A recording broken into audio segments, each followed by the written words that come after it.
वैद्यनाथ मंदिर का ऐसा रहस्य जिसे जानकर आपकी रूह कांप जाएगी। हर हर महादेव मित्रों, भारत का एक ऐसा मंदिर जहां शिव को वैद्य की तरह पूजा जाता है और यह शिव का इकलौता ऐसा मंदिर है जहां शिव का ज्योतिर्लिंग और सती शक्तिपीठ एक साथ मौजूद है। झारखंड के देवघर जिले में बसा बाबा वैद्यनाथ धाम, जिसके अनसुलझे और चौंकाने वाले रहस्यों को जानकर आप भी चौंक जाएंगे। आम तौर पर जहां शिव मंदिरों में आपको त्रिशूल देखने को मिलता है, वहीं इस देवघर के मंदिर में आपको पंचशूल देखने को मिलेगा। पर ऐसा क्यों? और क्या हुआ जब एक असुर ने अपने सर काटकर शिव जी पर चढ़ा दिए? और फिर आता है कांवड़ यात्रा, जिसमें लोग सुल्तानगंज से गंगाजल उठाकर 100 किलोमीटर से भी ज्यादा की यात्रा करके यहाँ आते हैं। तो इसके पीछे क्या रहस्य है और क्या है कांवड़ यात्रा की सच्चाई, और यह कब से चालू है? साथ ही हम आपको ले चलेंगे द्वादश ज्योतिर्लिंग स्तोत्र की उस पंक्ति की ओर जो यह बताती है कि यह मंदिर श्मशान घाट के ऊपर बना है। तो आखिर इसमें कितनी सच्चाई है और क्या है नाग मुकुट का रहस्य? शिवलिंग पर चढ़ाए जाने वाला एक ऐसा पवित्र मुकुट जिसे किसी पुजारी या भक्त के द्वारा नहीं, बल्कि जेल की सजा काट रहे कैदियों द्वारा बनाया जाता है। और सबसे कंट्रोवर्शियल बात जिसने दशकों से इतिहासकारों और विद्वानों के बीच जंग छेड़ी हुई है, और वह है कि क्या सच में देवघर मंदिर ही असली ज्योतिर्लिंग है? क्योंकि कुछ स्रोतों के अनुसार महाराष्ट्र के बीड जिले में स्थित पल्ली वैजनाथ ही असली ज्योतिर्लिंग है।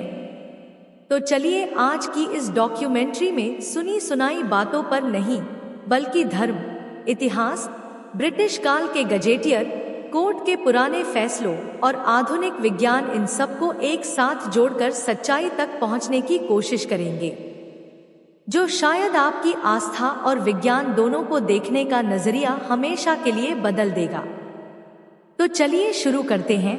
भारत के सबसे रहस्यमय ज्योतिर्लिंग की इस गहरी यात्रा की शुरुआत करते हैं।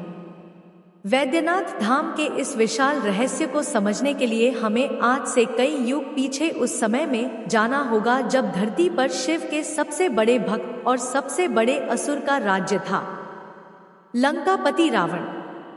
यह कहानी सिर्फ एक भक्ति की नहीं, बल्कि एक ऐसी महागाथा और देवताओं की एक ऐसी खौफनाक रणनीति की है जिसने पूरे ब्रह्मांड का भूगोल बदल कर रख दिया था। पुराणों के अनुसार रावण जानता था कि अगर उसे तीनों लोकों पर अजय राज करना है तो उसे भगवान शिव को लंका में स्थापित करना ही होगा। इसी जिद के साथ रावण ने हिमालय की बर्फीली चोटियों पर एक ऐसी घोर तपस्या शुरू की जिसने स्वर्ग की नींव हिला दी। सालों तक बिना खाए पिए, सर्दी और तूफानों को झेलते हुए रावण शिव के ध्यान में लीन रहा। लेकिन जब महादेव प्रसन्न नहीं हुए तो रावण ने एक ऐसा कदम उठाया जिसकी कल्पना भी किसी इंसान या देवता ने नहीं की थी।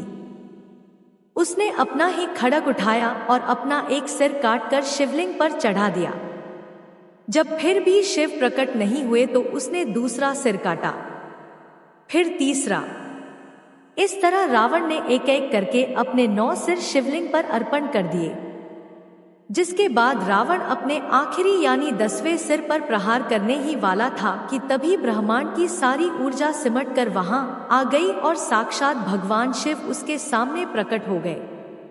शिव रावण की इस अकल्पनीय भक्ति से इतने प्रसन्न हुए कि उन्होंने एक वैद्य यानी एक कॉस्मिक सर्जन का रूप धारण कर लिया।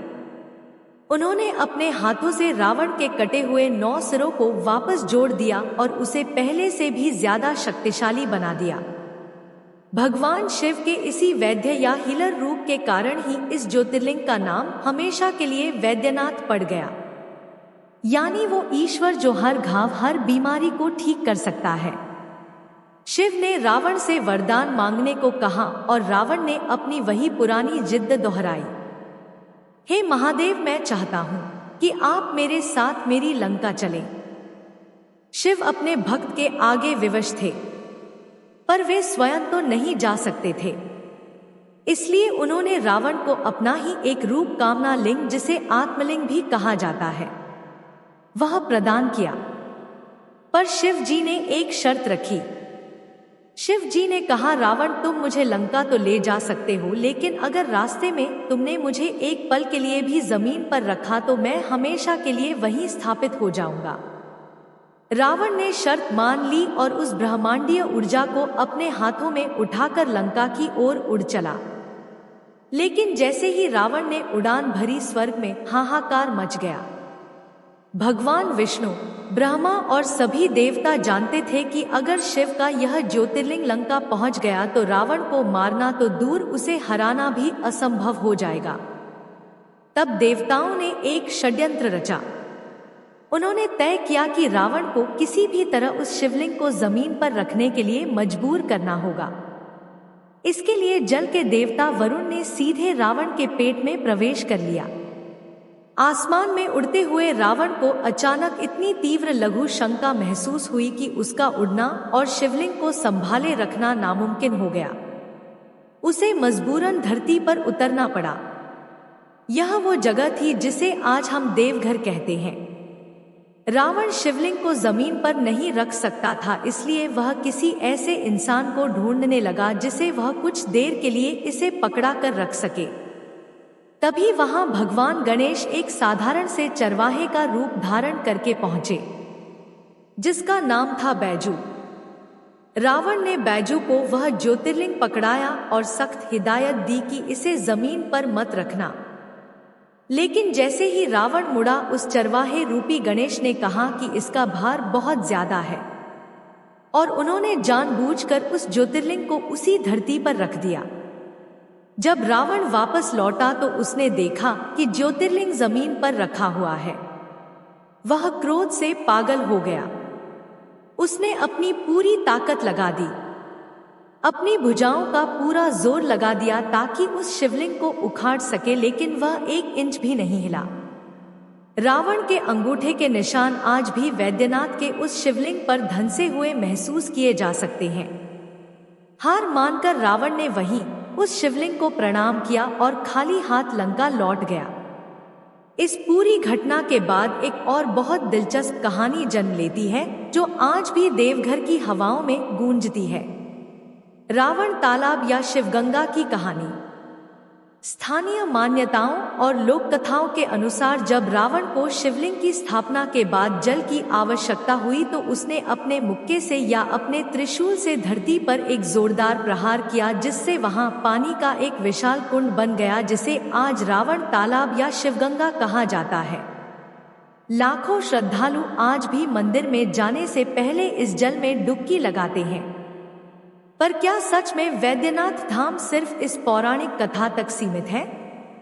नहीं, असली रहस्य तो अब शुरू होता है जब हम यह जानने की कोशिश करते हैं कि क्या देवघर का यह मंदिर सच में उस जगह पर खड़ा है जिसे पुराने ग्रंथों में चिता भूमि या श्मशान कहा गया है। वैद्यनाथ धाम का एक ऐसा रहस्य जो सीधे मौत, श्मशान और राख से जुड़ा है। अगर आप हिंदू धर्म के सबसे पवित्र और प्रामाणिक ग्रंथों को खंगालेंगे तो आपको एक ऐसा शब्द मिलेगा जिसने सदियों से बड़े बड़े विद्वानों और शोधकर्ताओं को उलझा कर रखा है। आदि शंकराचार्य द्वारा रचित 12 ज्योतिर्लिंग स्तोत्र में जब 12 ज्योतिर्लिंगों के स्थानों का वर्णन आता है तो वैद्यनाथ के लिए एक अत्यंत रहस्यमय पंक्ति लिखी गई है। वैद्यनाथन चिताभूमि, अर्थात वह स्थान जहां मृत शरीरों का दाह संस्कार किया जाता है, यानी एक श्मशान। अब प्रश्न यह उठता है कि जिस मंदिर में प्रतिदिन लाखों लोग जीवन और स्वास्थ्य की कामना लेकर आते हैं, भगवान शिव के उस सबसे बड़े धाम का आधार एक श्मशान भूमि कैसे हो सकता है? क्या यह मंदिर वास्तव में किसी प्राचीन श्मशान के ठीक ऊपर खड़ा है? इस रहस्य की जड़ें शिव पुराण और अन्य प्राचीन पुराणों में बहुत गहराई तक जाती हैं। पुराणों के अनुसार जब प्रजापति दक्ष के यज्ञ में माता सती ने स्वयं को अग्नि में भस्म कर लिया था, तब भगवान शिव उनके जलते हुए शरीर को लेकर पूरे ब्रह्मांड में क्रोधित होकर तांडव करने लगे थे। सृष्टि को बचाने के लिए भगवान विष्णु ने अपने सुदर्शन चक्र से माता सती के शरीर के 51 भाग कर दिए।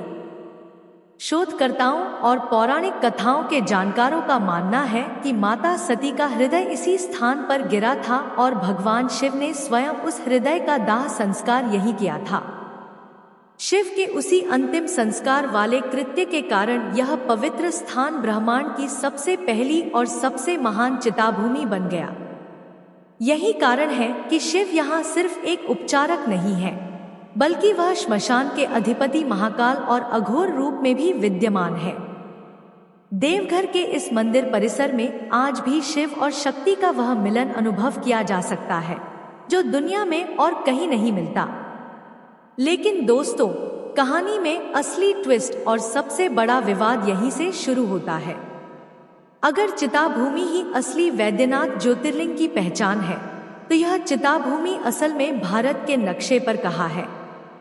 क्या आदि शंकराचार्य जिस चिताभूमि की बात कर रहे थे वह सच में झारखंड का देवघर है जहां सती का हृदय गिरा था, या फिर यह कोई और भौगोलिक स्थान है?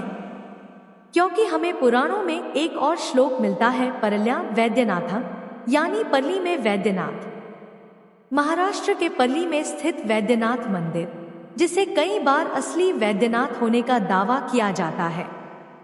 तो आखिर दोनों में से असली ज्योतिर्लिंग कौन सा है? तो चलिए अब हम जानते हैं इस 1000 साल पुराने विवाद को, जिसे जानकर आप हैरान रह जाएंगे।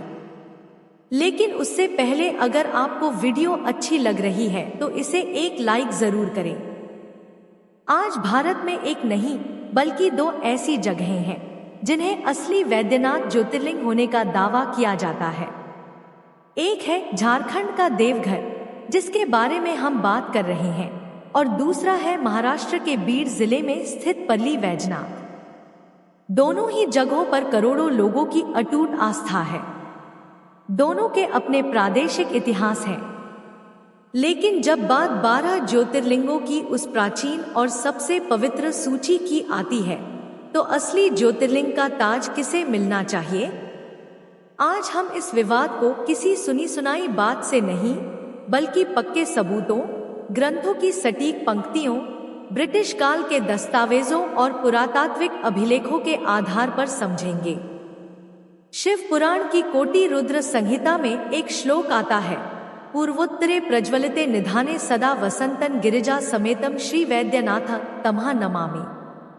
इस श्लोक में 2 महत्वपूर्ण शब्द हैं। पहला है पूर्वोत्तरे, जिसका सीधा अर्थ है उत्तर पूर्व दिशा। अगर आप भारत के नक्शे के केंद्र जैसे कि उज्जैन से देखें तो झारखंड का देवघर बिल्कुल उत्तर पूर्व दिशा में सटीक बैठता है, जबकि महाराष्ट्र का पर्ली पश्चिम या दक्षिण पश्चिम दिशा में आता है। श्लोक का दूसरा शब्द है प्रज्वलिते निधाने, जिसका अर्थ है चिताभूमि या श्मशान, जहां हमेशा अग्नि प्रज्वलित रहती है। जैसा कि हमने पहले बताया कि देवघर माता सती का हृदय पीठ है, जहां शिव ने उनका दाह संस्कार किया था, तो यह चिताभूमि वाला प्रमाण सीधे तौर पर देवघर के पक्ष में जाता है। लेकिन पर्ली का दावा भी कोई निराधार नहीं है। आदि शंकराचार्य द्वारा रचित 12 ज्योतिर्लिंग स्तोत्र के कुछ संस्करणों में परल्या वैद्यनाथ का उल्लेख मिलता है। महाराष्ट्र की क्षेत्रीय परंपरा में इसे मेरू या कांतपुर के नाम से जाना जाता था। 18वीं सदी के अंत यानी लगभग 1784 के आसपास महान मराठा रानी अहिल्याबाई होलकर ने पर्ली वैजनाथ मंदिर का भव्य जीर्णोद्धार करवाया था। पर्ली के स्थानीय संतों का तर्क है कि देवघर कामना लिंग है, जबकि पर्ली असली ज्योतिर्लिंग है। ऐतिहासिक और औपनिवेशिक रिकॉर्ड्स के अनुसार देवघर के मंदिर परिसर में गिद्धौर राजवंश के महाराजा पूर्णमल का एक शिलालेख मौजूद है, जो 1596 ईस्वी का है और इस मंदिर के प्राचीन ढांचे तथा उसके निर्माण के इतिहास को प्रमाणित करता है। अगर हम अंग्रेजों के समय की बात करें तो मशहूर ब्रिटिश इतिहासकार विलियम विल्सन हंटर ने 1877 में अपनी किताब a statistical account of Bengal में संथाल परगना और देवघर का बहुत ही गहराई से वर्णन किया है। उन्होंने साफ लिखा है कि कैसे देवघर का यह वैद्यनाथ मंदिर पूरे भारत के सबसे महत्वपूर्ण तीर्थ स्थानों में से एक था और यहाँ की वास्तुकला, पुजारियों की व्यवस्था और पूरे देश से आने वाले तीर्थयात्रियों की भीड़ इसे एक असाधारण केंद्र बनाती थी। पर्ली के पास अहिल्याबाई होलकर के समय के मजबूत प्रमाण हैं, लेकिन देवघर के पास उससे भी कई सदियों पुराने शिलालेख और पाल वंश के समय की वास्तुकला के संकेत मिलते हैं। देवघर दुनिया के उन दुर्लभ स्थानों में से एक है जहां एक ही प्रांगण में ज्योतिर्लिंग और शक्तिपीठ दोनों मौजूद हैं। यह शिव और शक्ति का वह संगम है जो तंत्र और अघोर साधना के लिए इसे पूरे भारत का एक प्रमुख केंद्र बनाता है। इसके साथ ही सुल्तानगंज से 105 किलोमीटर पैदल चलकर देवघर तक गंगाजल लाने की कांवड़ यात्रा का इतिहास और विस्तार इतना विशाल है कि वह किसी भी क्षेत्रीय परंपरा को पीछे छोड़ देता है। देखिए, आस्था के मामले में किसी के भी विश्वास को गलत नहीं ठहराया जा सकता। पर्ली वैजनाथ के प्रति महाराष्ट्र और देश भर के लोगों की श्रद्धा पूरी तरह से सत्य और वंदनीय है। लेकिन अगर हम एक निष्पक्ष शोधकर्ता की तरह शिव पुराण की दिशाओं, चिताभूमि और हृदय पीठ के संबंध, 16वीं सदी के प्रामाणिक शिलालेखों, ब्रिटिश गजेटियर के दस्तावेजों और सदियों से चली आ रही कांवड़ यात्रा की परंपरा को एक साथ जोड़कर देखें, तो सबसे मजबूत और तार्किक संभावना यही बनती है कि झारखंड का देवघर ही वह असली और प्राचीन वैद्यनाथ ज्योतिर्लिंग है जिसका उल्लेख हमारे मूल ग्रंथों में किया गया है। बाकी भगवान शिव तो कण-कण में हैं, पर देवघर की मिट्टी में कुछ ऐसा है जो इसे सिर्फ एक मंदिर नहीं बल्कि एक जीवंत समय साक्षी बना देता है। लेकिन साथ ही इस मंदिर का निर्माण और इसका असली इतिहास भी रहस्यों से भरा है। तो चलिए अब जानते हैं असली इतिहास, असली रहस्य, पंचशूल, त्रिशूल और कांवड़ यात्रा की सच्चाई। 72 फीट ऊंचा देवघर का यह मुख्य मंदिर प्राचीन भारत की प्रसिद्ध नागर शैली का एक अद्भुत और जीवंत उदाहरण है। लेकिन क्या आप जानते हैं कि वैद्यनाथ धाम सिर्फ एक अकेला शिव मंदिर नहीं है, बल्कि यह पूरा परिसर कुल 22 अलग अलग मंदिरों का एक रहस्यमय चक्रव्यूह है जो एक दूसरे से पत्थर के प्रांगणों और गलियारों से जुड़े हुए हैं। 1596 ईस्वी में गिद्धौर राजवंश के महाराजा पूर्णमल ने इस मंदिर के मुख्य ढांचे का जीर्णोद्धार और विस्तार करवाया था। जब आप मुख्य मंदिर के भव्य शिखर की ओर अपनी दृष्टि उठाते हैं तो सबसे पहले आपको एक के ऊपर एक रखे 3 विशाल स्वर्ण कलश दिखाई देते हैं। ऐतिहासिक अभिलेख बताते हैं कि ये स्वर्ण कलश गिद्धौर के महाराजा और उनके वंशजों द्वारा सदियों पहले दान किए गए थे। परंतु इन स्वर्ण कलशों के ठीक ऊपर कुछ ऐसा स्थापित है जो पूरे भारत ही नहीं बल्कि संपूर्ण विश्व के शिव मंदिरों के इतिहास और वास्तुकला को चुनौती देता है। हम बात कर रहे हैं देवघर के उस सबसे बड़े और अचंभित कर देने वाले रहस्य की जिसे पंचशूल कहा जाता है। आप केदारनाथ से लेकर रामेश्वरम तक या काशी से लेकर महाकाल तक किसी भी शिव मंदिर में चले जाइए, आपको हर मंदिर के शिखर पर भगवान शिव का अस्त्र त्रिशूल ही दिखाई देगा। परंतु देवघर इकलौती ऐसी जगह है जहां मुख्य मंदिर और परिसर के अन्य सभी मंदिरों के शिखर पर त्रिशूल नहीं बल्कि 5 कांटों वाला पंचशूल स्थापित है। पर आखिर ऐसा क्यों है? जब हम देवघर के स्थानीय पुजारियों और सदियों पुरानी मौखिक परंपराओं को गहराई से समझते हैं तो इसके पीछे 2 प्रमुख कारण सामने आते हैं। पहला आध्यात्मिक कारण यह है कि यह पंचशूल मानव शरीर के 5 विकारों काम, क्रोध, लोभ, मोह और अहंकार के विनाश का प्रतीक है। जो भी भक्त इस पंचशूल के दर्शन करता है, भगवान शिव उसके इन 5 दोषों का नाश कर देते हैं। इसका दूसरा पहलू सुरक्षात्मक और वैज्ञानिक माना जाता है। अष्टधातु से बना यह पंचशूल मंदिर के लिए एक अभेद्य सुरक्षा कवच का कार्य करता है। स्थानीय लोगों और अभिलेखों के अनुसार देवघर क्षेत्र में भयंकर आकाशीय बिजली गिरती है, किंतु आज तक मंदिर के ऊपर कभी भी बिजली नहीं गिरी। कई लोग इसे एक प्राचीन बिजलीरोधी यंत्र मानते हैं जो किसी विशेष ब्रह्मांडीय ऊर्जा को संतुलित करता है। प्रत्येक वर्ष महाशिवरात्रि से ठीक पहले इस पंचशूल को नीचे उतारा जाता है। उसकी विशेष तांत्रिक विधि से पूजा की जाती है और पुनः स्थापित किया जाता है।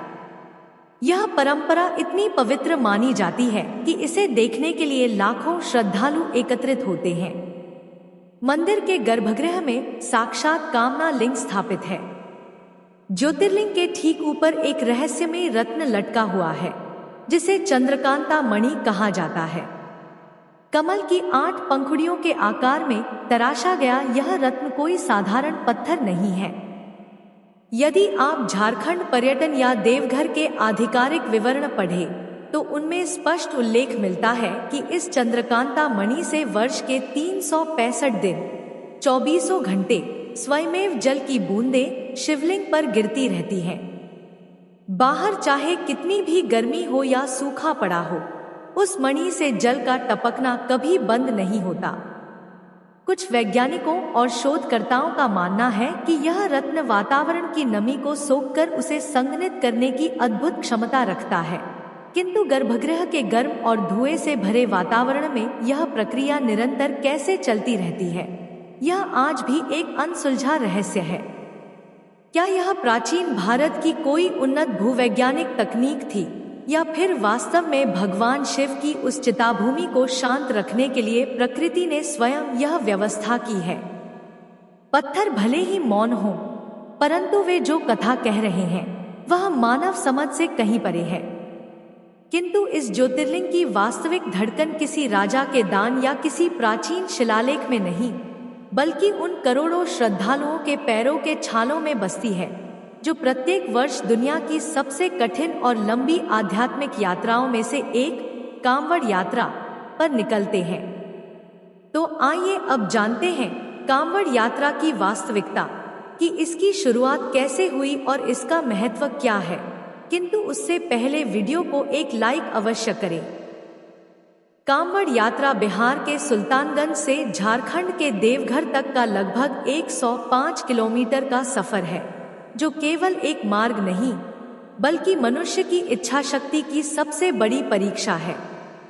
किंतु प्रश्न यह उठता है कि सुल्तानगंज से देवघर तक पैदल चलकर गंगाजल लाने की यह परंपरा कब और कैसे आरंभ हुई। यदि हम इतिहास के पन्नों और प्राचीन अभिलेखों का अध्ययन करें, तो सुल्तानगंज के अजगैबीनाथ मंदिर से गंगाजल लेकर वैद्यनाथ धाम में अभिषेक करने का प्रथम स्पष्ट उल्लेख हमें 18वीं शताब्दी के दस्तावेजों और क्षेत्रीय साहित्य में मिलता है। सुल्तानगंज वह एकमात्र स्थान है जहां गंगा नदी का प्रवाह उत्तर दिशा की ओर हो जाता है, और हिंदू मान्यताओं में उत्तरवाहिनी गंगा का जल अत्यंत पवित्र माना जाता है। 17वीं शताब्दी के उत्तरार्ध और 18वीं शताब्दी में कुछ संतों और शिवभक्तों ने इस जल को बांस की कांवड़ों में रखकर पैदल देवघर ले जाने की परंपरा आरंभ की, जो आज विश्व के सबसे विशाल मानव समूहों में परिवर्तित हो चुकी है।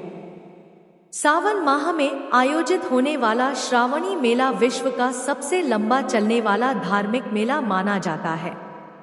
लगभग 30 दिनों तक सुल्तानगंज से देवघर तक का पूरा मार्ग एक जीवंत नगर का रूप ले लेता है। राज्य सरकार और मंदिर प्रशासन के लिए यह किसी महायुद्ध की तैयारी से कम नहीं होता। पूरे मार्ग पर तंबू, चिकित्सीय शिविर, सुरक्षा बल और निरंतर चलने वाली एम्बुलेंस की व्यवस्था की जाती है। करोड़ों श्रद्धालुओं की भीड़ को एक दिशा में सुरक्षित रूप से संचालित करना आधुनिक भीड़ प्रबंधन का एक उत्कृष्ट उदाहरण है। यह मेला केवल आस्था का प्रतीक नहीं, बल्कि इस क्षेत्र की अर्थव्यवस्था का प्रमुख आधार भी है, जिससे लाखों लोगों की आजीविका चलती है। किंतु जब इतना विशाल तंत्र और करोड़ों लोगों की आस्था किसी एक मंदिर से जुड़ती है, तो प्रश्न उठता है कि इस मंदिर का संचालन कौन करता है और इसके नियम कौन निर्धारित करता है।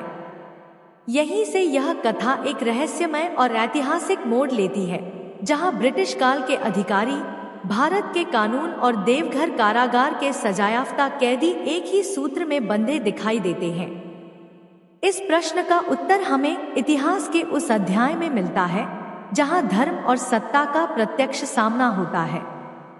18वीं और 19वीं शताब्दी के ब्रिटिश अभिलेखों से ज्ञात होता है कि अंग्रेजों की दृष्टि में वैद्यनाथ धाम केवल आस्था का केंद्र नहीं बल्कि राजस्व का एक महत्वपूर्ण स्रोत था।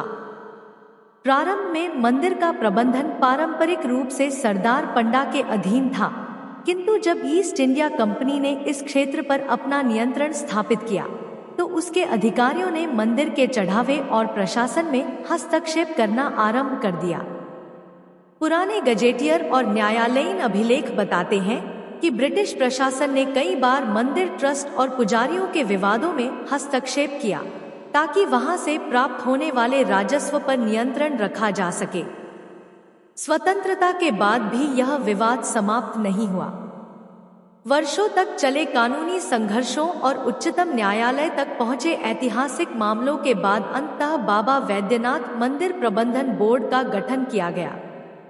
वर्तमान में मंदिर परिसर का संपूर्ण संचालन, व्यवस्था और भीड़ प्रबंधन राज्य सरकार तथा जिला प्रशासन के अधीन है, जहां देवघर के उपायुक्त इस बोर्ड के मुख्य प्रशासक होते हैं।